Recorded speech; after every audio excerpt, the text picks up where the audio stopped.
Notre mission de combat est terminée, mais pas notre responsabilité face à l'avenir de l'Irak.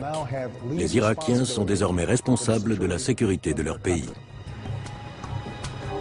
Après 7 ans de combat, les troupes américaines quittent l'Irak. On a gagné, c'est fini. Et l'Amérique, on a apporté la démocratie à l'Irak. Nous allons vous raconter l'histoire de cette guerre depuis 2003 et de l'occupation de l'Irak. Une histoire dont l'armée américaine a retranscrit tous les détails, mais qu'elle veut nous cacher. Nous avons passé au crible près de 400 000 documents militaires secrets. C'est la plus grosse fuite de documents officiels de l'histoire. Fin octobre, aux grandes dames des Américains, ils étaient publiés sur le site Wikileaks. Nous y avons découvert que les troupes américaines ont tué plus de civils que d'insurgés aux checkpoints. Qu'elles ont tué des personnes qui tentaient de se rendre.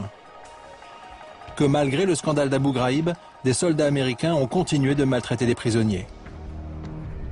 Nous avons découvert également comment la coalition a fermé les yeux sur des tortures et des meurtres de détenus perpétrés par les services de sécurité irakiens.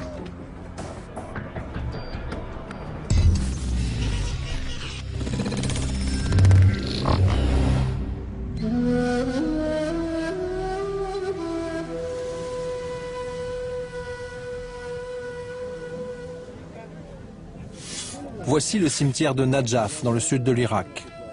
Il a 1000 ans. C'est le plus grand cimetière du monde. Depuis 2003 et l'invasion des forces de la coalition pour renverser le dictateur Saddam Hussein, il a pratiquement doublé. Il s'étend à présent sur près de 8 km². Tout le monde en Irak a été touché par la violence. Certains jours, on enterrait 200 personnes. Voilà les chiffres auxquels on était confrontés.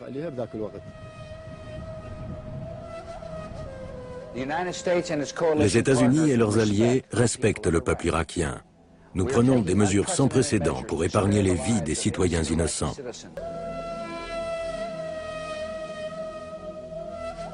Ces tombes du cimetière de Najaf dans le sud de l'Irak ne portent qu'un seul mot, Mahjoul, qui signifie inconnu en arabe. Et leur nombre ne cesse d'augmenter. Aujourd'hui, en 2010, l'Irak est devenu un endroit très violent, très instable.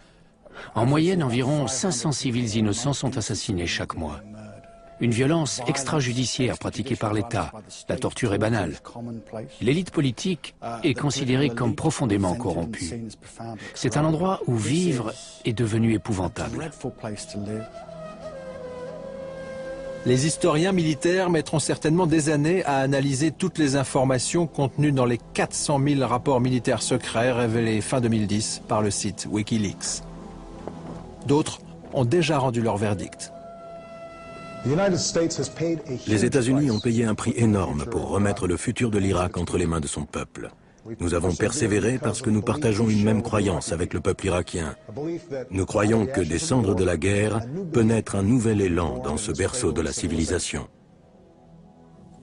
C'est ça la démocratie que vous nous avez apportée? Vous ne pouvez pas faire mieux? Vous nous avez obligés à vivre dans un cauchemar de démocratie.